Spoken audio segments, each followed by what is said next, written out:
명당의 조건은 무엇일까요? 장풍득수 그리고 분수를 아는 것. 오래전 명당을 이용해서 왕을 만들기 위해 권모술수가 난무하는 영화 명당을 본 적이 있었습니다. 이 영화를 보면서 경주교동의 최부잣집이 떠올랐지요. 경주교동 최부잣집은 400년 동안 9명의 진사와 12명의 만석군을 배출한 경상도를 대표하는 부자입니다. 이 최부잣집은 재산을 만 석 이상 모으지 말라, 흉년에 남의 논과 밭을 사지 말라, 사방백리 안에 굶어 죽는 사람이 없게 하라 등 6개의 가훈을 대대로 실천해왔지요. 그런데 이 최부잣집의 가훈에는 이 가훈 이외에 은밀히 전해지는 가훈이 하나 더 있다고 하는데, 그것은 명당이 있으면 닷새 고아를 막론하고 구해 쓰라는 것. 사실 여부를 확인할 수는 없지만 경주교동의 터를 잡은 내력이나 이 집안에서 묘를 쓴 자리를 보면 길지를 애써 구했다는 소문을 대충 짐작할 수 있지요. 그렇다면 풍수에서 말하는 부자의 조건은 무엇일까요?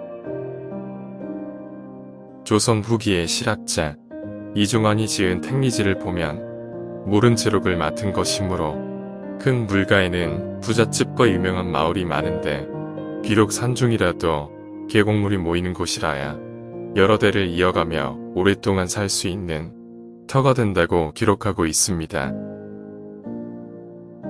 택리지에서 말하는 이런 조건은 조선 사대부들이 집터를 고를 때 반드시 참고했던 지침이었지요. 왜 물은 부와 연결이 되는 걸까요?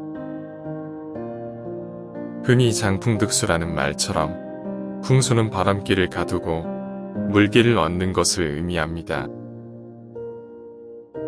이런 조건을 갖춘 곳이라야 북이나 무병장수 같은 길을 누릴 수 있다는 것이 풍수의 원리이지요.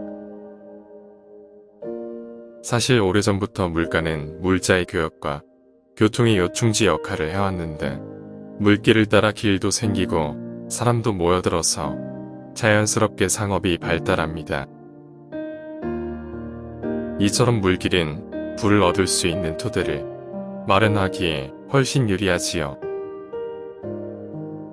또 풍수에서 말하는 수는 물길 같은 외형적 요소 말고도 터에서 만들어진 기가 빠져나가지 못하게 하는 역할을 합니다.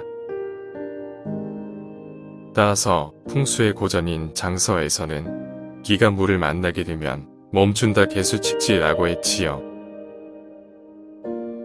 그러니까 명당이 되려면 반드시 물이 필요합니다. 즉 터를 향해 물길이 휘감아 들어오면 기가 보호되어 재물이 쌓이고, 터에서 물길이 빠져나가면 물길을 따라 기 또한 빠져나간다고 보지요. 그리고 진정한 재물의 명당은 터의 주인뿐만 아니라 그 주변 사람에게도 넉넉한 기운을 베푸는 특징이 있어 명당 기운이 오래가게 마련입니다. 따라서 부자나 훌륭한 가문이 노블레스 오블리주 정신은 그 가문의 미래를 위해서도 필요한 행위이지요. 한편 지나친 재물 기운이 있는 터는 사는 사람들의 건강을 해치기 쉽다고 합니다. 그래서 이런 부분까지 감안 터를 조성한 부잣집이 바로 경주교동의 최부잣집이지요. 원래 최부잣집은 신라의 요석공주가 살던 터라고 전하는데, 이 말이 사실이라면 원효대사와 요석공주 사이에서 태어난 신라의 대문장과 설총의 탄생지가 됩니다. 이 터를 고른 최엄경은 요석공주가 머물던 권력의 기운을 가졌고 설총을 배출한 학문의 기운까지 지녔다는 이곳을 왜 선택했을까요?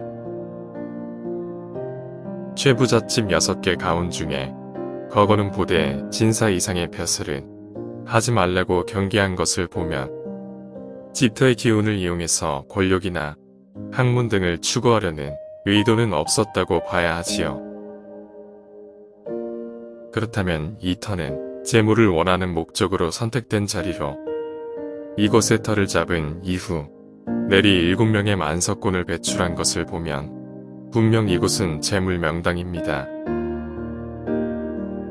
경주 초부잣집에도 물이 재물이라는 풍수의 논리가 성립하는데 집 앞을 흐르는 시냇물이 아닌 안채 마당에 조성한 우물이 그렇지요. 물맛이 좋은 이 물로 최씨 집안 전통의 경주법주를 빚어서 최씨 집안의 부를 유지했습니다. 그러나 명당이라고 해서 꼭 부자가 탄생하는 것은 아니고 터 주인의 인품과 배품이 어우러져야 하늘이 그것을 알고 부자를 내는 것이라 믿습니다.